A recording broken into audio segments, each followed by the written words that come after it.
Hey guys, welcome back. We are done with all of our new content with polygons. Today we're just going to review quadrilaterals, so follow right along.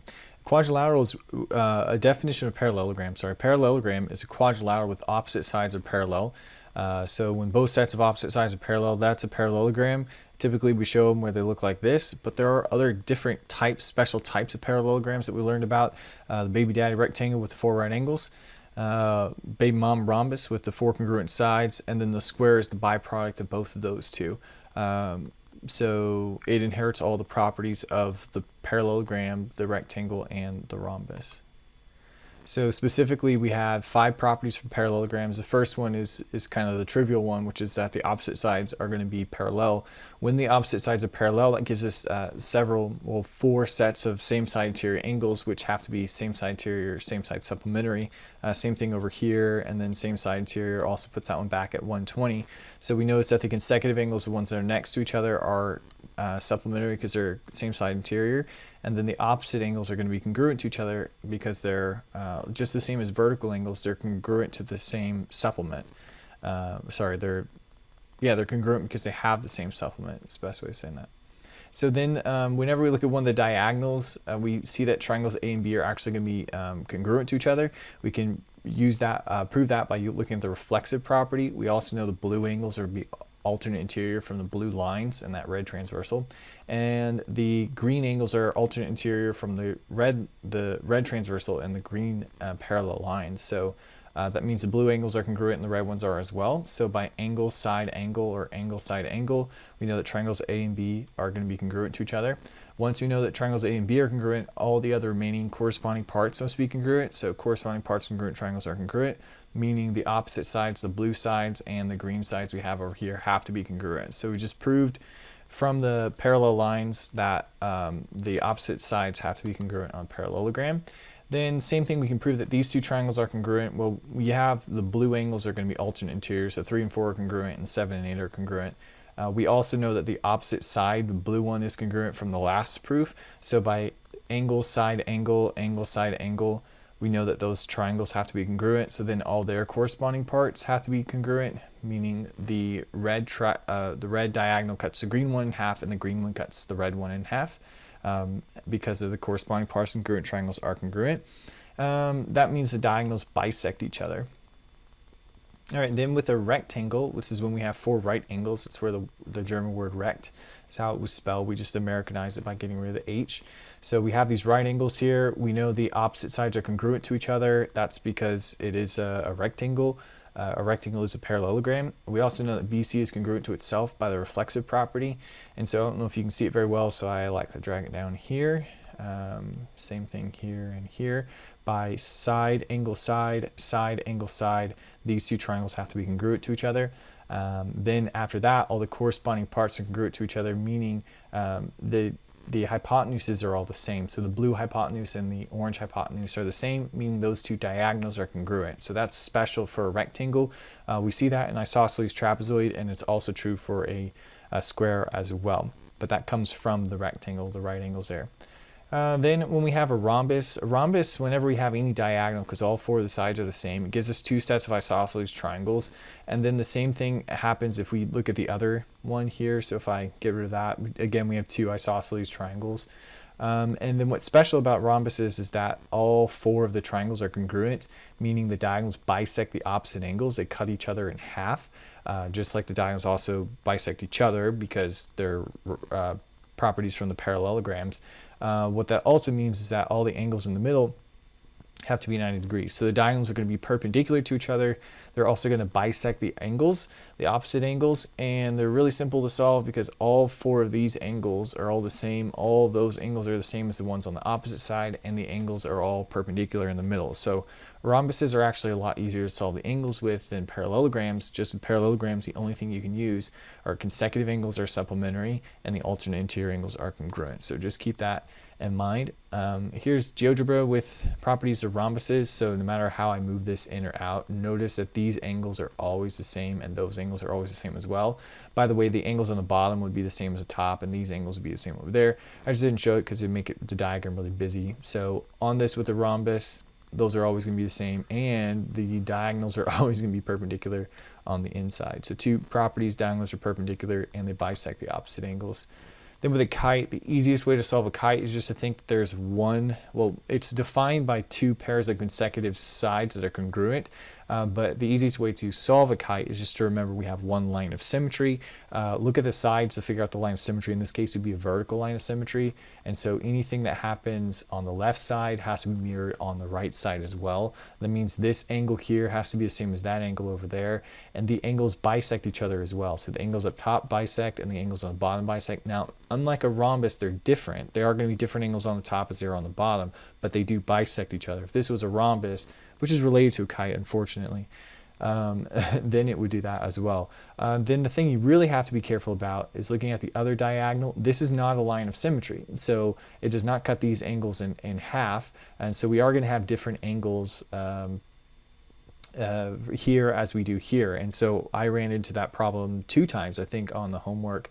And I told you guys about that. If you were looking off the PDF, I uploaded a correction on that. But if I don't tell you what one of these angles are, you can't solve for one of the triangles unless you know one of the angles. And then, of course, the diagonals are going to be perpendicular on a kite, which is kind of nice. That's actually where the property comes from, where the rhombus gets it, is from the kite itself, which would be like the uncle or something like that. Unfortunately, again, I'm so sorry. That it is how it is with this family. That needs a lot of help. So let's go through our quadrilateral family tree for the last time for our review. So it's on the top of your assignment, so you'll want to make sure you fill it in with me as I go here. So on this one, the very top, parallelograms properties, we know the opposite sides are congruent to each other. Of course, the parallelogram, the opposites are also parallel, but that's kind of part of the definition of what it is. You also know the opposite angles are congruent.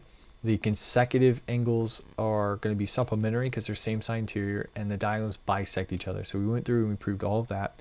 And then when it comes to a rhombus, we have the rhombus bisects the opposite angles. In fact, all 4 of these triangles are exactly the same. Also, they're perpendicular. The diagonals are perpendicular to each other. Now, that perpendicular diagonal, that comes from the kite. So the diagonals are perpendicular on the kite. We also have one line of symmetry, which is the easiest way to remember all the properties of a kite. Then on the other side, the rectangle, the only thing that's special really about the rectangle besides the right angles is that the diagonals are going to be congruent to each other. Now we see that property in play also with the isosceles trap. So unfortunately, the no good baby data rectangle had an isosceles trap on the side. So had a trap on the side, and they begat the isosceles trap. They knew each other, like, biblically, I know. So anyway, when it comes to trapezoids, there are 2 sets of same side interior angles because there's one parallel line. And then with the isosceles trap, we have 2 properties. The base angles are going to be congruent. That's the base angles on the top and the ones on the bottom. We proved that in the lesson. I didn't go through it again today. We also know that the diagonals are congruent to each other, and that's a property that comes from baby daddy rectangle. And then between the baby mama rhombus and baby daddy rectangle, the square inherits all the same properties. So the diagonals are congruent. That comes from the rectangle. Also, notice it's also true for the isosceles trap. And then the diagonals bisect the opposite angles, and they're perpendicular to each other. I guess I flipped those. There we go, just for the sake of consistency. I'll move them around. On number 1, it tells us list the property of the parallelogram that allows you to solve for x. So we are only dealing with parallelograms, even though it's not marked that way. We know this is a parallelogram because they tell us. First thing is you want to know what property of parallelograms will relate these 2 angles together. So if we look back on our properties that we just filled in, what do we know about consecutive angles of parallelograms? So that'll be the stuff that was in orange on that one.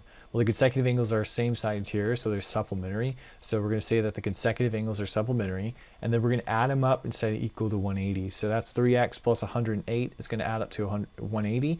Then we subtract the 108 from both sides, leaving us with 3x is equal to 72. Then we divide everything by 3, leaving us with x is equal to, that would be 24, I believe. Yeah, 24. So x is 24. And you'll have both of those are your answers on the answer bank. You'll have the properties that we're using and the answer for x. Number 3, this is relating the diagonals. What's special about the diagonals for a parallelogram? Well, they bisect each other, meaning they cut each other in half, meaning the 4x is going to be equal to 8 in this case. You could also set up the equation as 5x is equal to 3x plus 4. That's just more work because you have a constant on both sides, or the variable term on both sides. Then we're going to divide both sides by 4, leaving us with x is equal to 2. So pretty simple. And again, the property we use for this when the diagonals bisect each other. Number 5. So on this one, we want to decide if we can prove whether or not it is a parallelogram. If so, what property are we using? And then specifically, so what property are we using to prove it's a parallelogram? So here are the 4 properties that we have for that, including the parallel sides. Opposite sides are parallel, which is the one that we're using on this one. So the opposite sides are parallel. So yes, that is a parallelogram. On this one, we have the opposite angles are congruent. These two are a set of alternate interior angles, but together they would add up. So if you have the 3 and the 1, the 3 and the 1, together that adds up to opposite angles that are also congruent. You could also use those to prove that the opposite sides are parallel by alternate interior angles, the converse of the alternate interior angles theorem. But what we're showing here is that just that the opposite sides are both going to be congruent to each other. And that is one of our properties. The opposite angles are congruent. All right, on number 13, we want to, based on the markings of the diagram, name what shape we're dealing with, and then name the property that allows us to solve for x, and then solve for x, and then the property that allows us to solve for y, and then solve for y. So in this case, we have one set of parallel lines, but not the other sides. So this is clearly a trapezoid. And then it's isosceles because these two sides are the same. So what we know is that the base angles are going to be the same. That's a property we're going to use. So it is a trapezoid, or an isosceles trapezoid. And the property we're going to use to solve for x is that these base angles are congruent. So 2x is equal to 70. We divide by 2, leaving us with x is equal to 35. I made pretty much all these equations that we're solving for as simple as possible, just so you could breeze through the assignment. I want you to mainly focus on the geometry of why you can do what you can and the properties, not so much how to solve the algebra, okay? All right, so x is equal to 35 degrees. And then how do I relate these two together? Well, if this was 35, x is 35 degrees, it means this is 70 degrees. And so how are these two related? Well, they're same side interior angles. That's going to be because we have the property for y is that we have 2 same side interior angles. And so the supplement of 70 degrees is going to be 110 degrees. So 2y is equal to, 110 divided by 2. That leaves us with y is equal to 55, which will be the answer for that one. Number 14, so we have the opposite sides are congruent, but they're not all 4 congruent, so it's not a rhombus, but it is a parallelogram. So this is a parallelogram, meaning the opposite sides or the opposite angles are also congruent. So the property we use to solve for x relating these two angles is that they're congruent because opposite angles are congruent. So set them equal, subtract 2x from both sides, we get x is equal to 33. Okay, so x is 33. Then when we plug that in, we get 99. So this angle here is 99. Then I want to relate these two, which are consecutive angles on the parallelogram, which must be supplementary. So same side interior angles, however you want to say it. I think on the answer bank, let's see, we're on 14. On the answer bank, yeah, I just put it as same side interior angles, but they are consecutive angles that are supplementary. So that means the supplement of 99 is going to be 81. So that's 81. All right, number 15. Here they're showing that all the sides are the same. That's a property of a rhombus, so this is a rhombus. Went too far. 16, we have right angles, so that came from the baby daddy rectangle, but the opposite sides are congruent. That's going to be a property of a parallelogram. So it's a parallelogram, it's also a rectangle. The most specific that we could say is that it is a rectangle. Then number 23, quadrilateral is has perpendicular diagonals. Is that enough to determine what type of quadrilateral it is? Well, the perpendicular diagonals, we first saw it with a rhombus, but it actually comes from the kite, which is kind of gross. We also see it in a square. So really there's 3 things it could be. At the very least, it's a kite. At the very most, it's a square, but we would need to know more information about it to determine if it was a rhombus or a square. But we can say it's at least a kite. So that would be our answer there. 27, on this one, the diagonals, they're showing these two are the same, those two are the same, so they're cutting each other in half. That's a property of parallelograms. So this is a parallelogram. And if it's a parallelogram, we know the opposite sides are parallel. And once we know that, we know this angle 42 is alternate interior with a 7x. So we can set those two equal to each other to get x is equal to 6.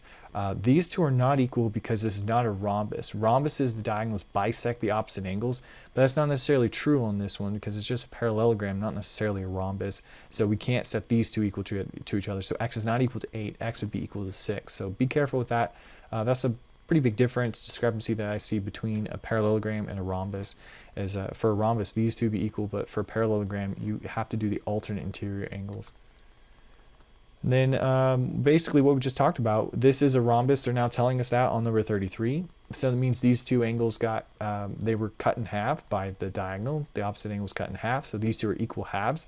So the 4x plus 1 is equal to the 5x minus 15. Subtract the 4x from both sides. We get 1 is equal to x minus 15. Add 15 to both sides. We get 16 is equal to x. I did that backwards. I should cover the other one, but you get the idea. All right, so that's it. Really quick, short, fast, awesome stuff. If you have any questions, there are some other challenging questions on here. If you're in class, we'll try to have as much class time as we can to get through this so that you can ask us questions in person. If you don't, I want you to struggle through them just a little bit. If you're at home, then just feel free to send me a message, or you can ask your friends for help too. That will help them review. So I'll see you guys. We got one more review assignment over polygons, over everything, mainly focusing on the interior angles and the exterior angles. Got some new polygon coins to show you, which is kind of fun. And then we'll take a practice test, and then after we take a practice test, we're ready for our test. That'll be when all of your homework's due for this unit, whenever I put it in and grade it. And if you're a distance learning student, I will post the test for you to take it next Wednesday, after all my students have taken it in person, because my B students won't take it in person until, no, that'll be next Thursday. So I'll post it. Yeah, I'll post it on for Friday, next Friday, for you guys to take it. So not this Friday, but the Friday after that. Anyway, I'm going to get off. I'll see you guys later. If you have any questions, please let me know.